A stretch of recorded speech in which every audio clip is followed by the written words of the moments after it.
नमस्कार दोस्तों, मैं ऋतु स्वागत करती हूँ आपका मेरे YouTube channel Ritu Paswan blog and story में। और जैसे कि आप लोगों को पता है, मैंने लास्ट स्टोरी आप लोगों के सामने विक्रम और बैताल की स्टार्ट करी थी सुनाना। सो मैं अभी इसी पे ही कंटिन्यू करना चाहती हूँ, क्योंकि मुझे कहीं ना कहीं आप लोगों के चक्कर में मैंने भी काफ़ी सारी स्टोरी पढ़ दी, मतलब पढ़ डाली विक्रम और बैताल की। मुझे तो काफ़ी इंटरेस्टिंग लगी और मौसम भी आज बाहर बहुत सुहाना हो रहा है, दिल्ली के अंदर बारिश हुई है।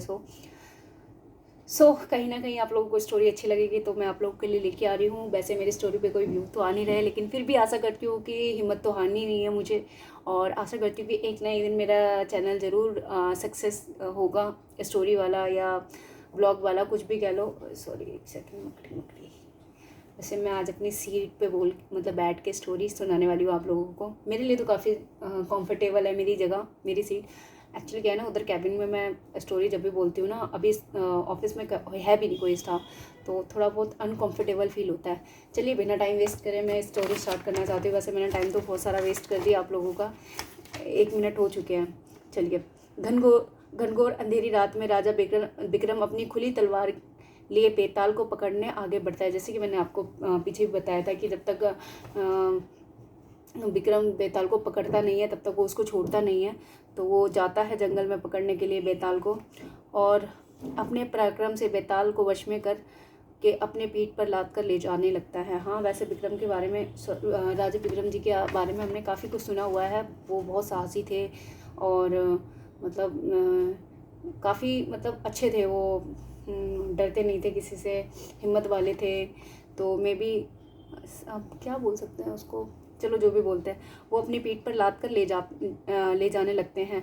और एज यूजुअल सफ़र लंबा होने के चक्कर में बेताल विक्रम को कहानियाँ सुनाना स्टार्ट करता है, ताकि वो कुछ अपने मुंह से बोले और बेताल फिर से अपनी जगह पर वापस पहुंच जाए। सोचो अगर हम लोगों के साथ ऐसा हो कि हम लोग किसी घनघोर काली अंधेरी रात में, कहीं इवन मेरी तो किसी अंधेरे कमरे में भी जान निकल जाती है, और घनघोर काले अंधेरे में, तो सही बात है विक्रमादित्य जी कितने साहसी थे।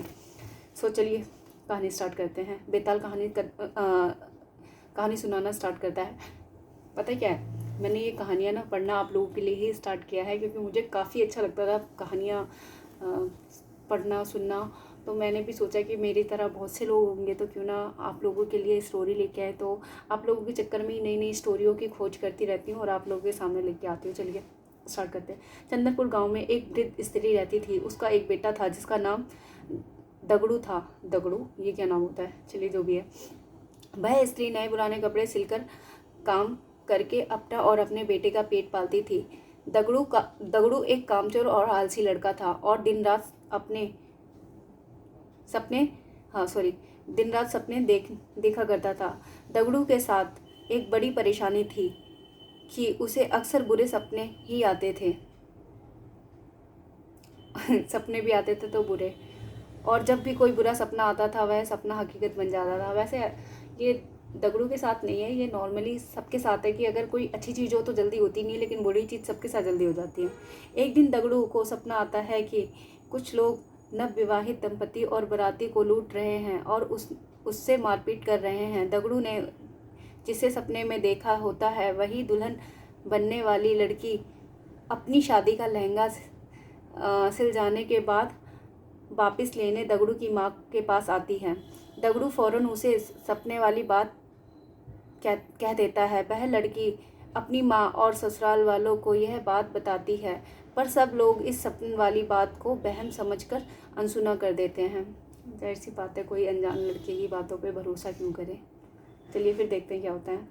शादी के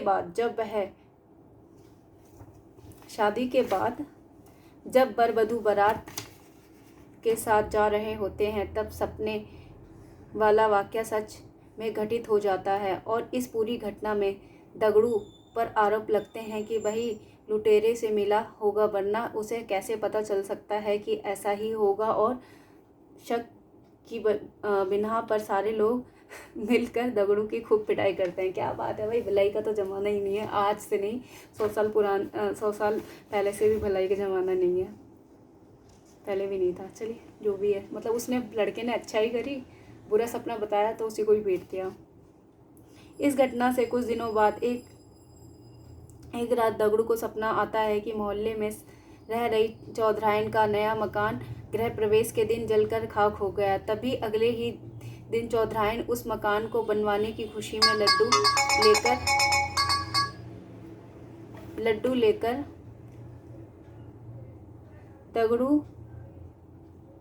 की माँ के पास पहुँचती है और गृह प्रवेश समारोह के दिन जलसे में आने की अनुमति देती है। देखते हैं आगे क्या होता है। वहीं पर सपने की बात दगड़ू फौरन अपनी माँ से और चौधराइन से कह देता है।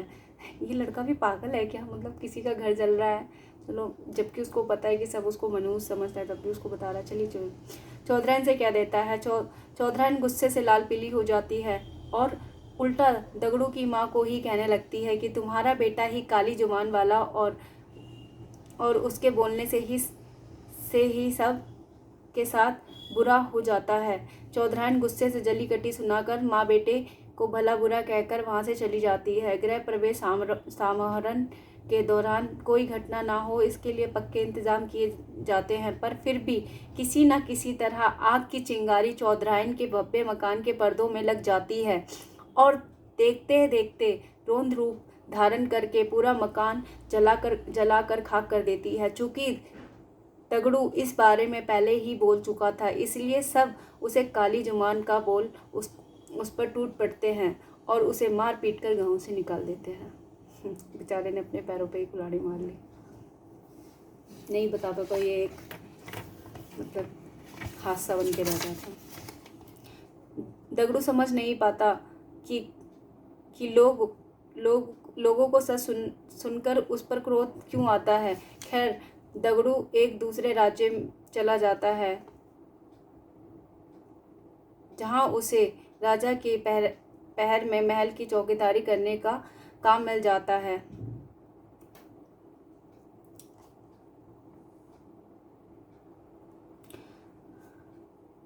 राजा को अगले दिन सोनपुर किसी काम से जाना होता है, इसलिए वह रानी को कहते हैं कि उसे सुबह जल्दी उठा दे। दगड़ू रात में महल के दरवाजे पर चौकीदारी कर रहा होता है। तभी अंधेरा होने पर उसे नींद आ जाती है और फिर उसे सपना आता है कि सोनपुर में भूकंप आया है और वह मौजूद सभी व्यक्ति मर गए। दगड़ू चौंक कर जाग जाता है और अपनी चौकीदारी करने लगता है। दगड़ू सुबह राजा के सोनपुर जाने की बात सुनता है। तभी उनका रथ रुकवाकर अपने सपने वाली बात राजा को बता देता है। राजा सोनपुर जाने का कार्यक्रम रद्द कर देते हैं और अगले ही दिन समाचार आता है कि सोनपुर में अचानक भूकंप आया है और वहाँ के सभी व्यक्ति जीवित नहीं बचे। राजा तुरंत दगड़ू को दरबार में बुलाकर सोने का हार भेंट देता है और नौकरी से निकाल देता है। मतलब सच है यार, सही है। मतलब सपने की बात सच होने के बाद, राजा बचने के बाद भी उसको नौकरी से निकाल दिया। चलिए ठीक है। इतनी कहानी सुनकर बेताल रुक जाता है और राजा विक्रम को प्रश्न करता है कि बताओ, राजा ने गरुड़ को पुरस्कार क्यों दिया और पुरस्कार दिया तो उसे काम से क्यों निकाला। सही बात है, बेताल ने विक्रम जी से पूछ लिया और एज यूजुअल मतलब जाहिर सी बात है, अगर बेताल ने कुछ पूछा है और विक्रम जी उसका जवाब ना दे, ऐसा तो हो ही नहीं सकता। चलिए देखते हैं विक्रम का जवाब क्या होता है। राजा विक्रम उत्तर देते हैं, गरुड़ ने अमंगल सपने देखकर उसका वृत्तांत बताकर राजा की जान बचाई, इसलिए उसने दगड़ू को पुरस्कार में स्वर्ण हार दिया और दगड़ू काम के वक्त सो गया था, इसीलिए राजा ने उसे काम से निकाल दिया। सही बात है। वैसे तो अगर वो सोता नहीं तो सपना भी नहीं देता, और अगर सो गया तो उसकी नौकरी किस काम की जिस पे वो लगा हुआ है।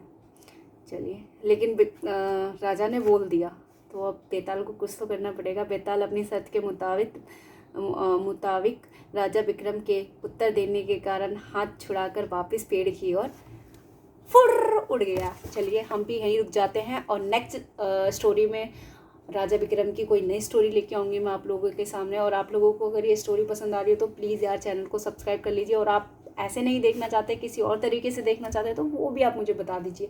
तो प्लीज़ मैं उसी तरीके से आप लोगों के सामने स्टोरी प्रेजेंट करूँगी। और प्लीज़ यार मेरे चैनल को आगे बढ़ाइए, मैं जल्दी से जल्दी कुछ अच्छा करना चाहती हूँ। तो आप लोगों की सहायता के बिना कुछ भी नहीं है, तो प्लीज़ सपोर्ट करिए। ओके, मिलते हैं नेक्स्ट वीडियो में। आज के लिए इतना ही, बाय।